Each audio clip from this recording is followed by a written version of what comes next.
sensiz indi bu şehre. Sokak lambaları ağlıyor sessizce. Bir fincan çay kaldı senden masamda. Soğudukça üşüyor içim derince. Penceremde bekleyen yorgun bir gölge. Her geçen adımı sen sandım yine. Takıldı kaldı zaman o son vedada. Dönmedi gidenler dedi kader bile. Gelmedin göz bebeğim, gelmedin bu gece. Yollarını ezberledim pencere pencere. Bir sesin yeterdi ömrüme bahar olmaya.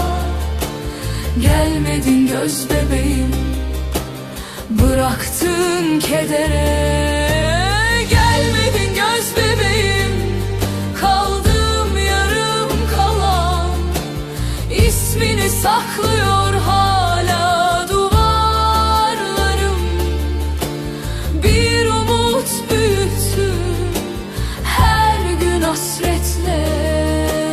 Gelmedin ve sustu bütün şarkılarım.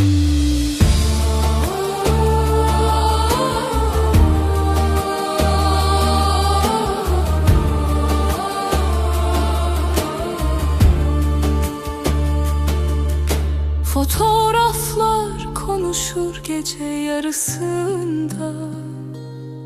Sen gülersin, ben dağılırım içimde. Bir mevsim gibi geçtin ömrümden ama izlerin kaldı her nefes verişimde. Yağmurlar sen diye vurur camlarıma. Rüzgar saçlarını getirir düşlerime. Ne kadar unuttum desem de kendime. Kalbin adını yazıyor kalbime.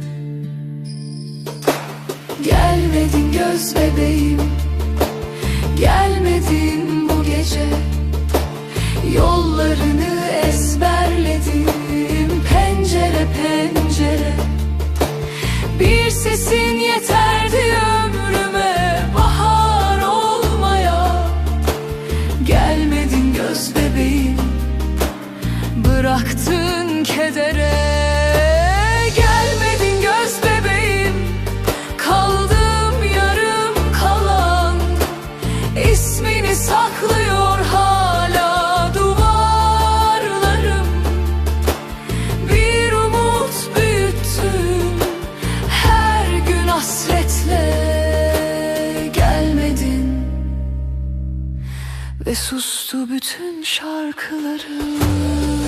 Belki bir gün duyarsın sessiz çağrımı. Belki bir gün dönersin bıraktığın yere. Ben yine aynı kalırım sevdiğin gibi. Bir ömür beklesem de o son habere. Gelmedin göz bebeğim, geçti yıllar böyle.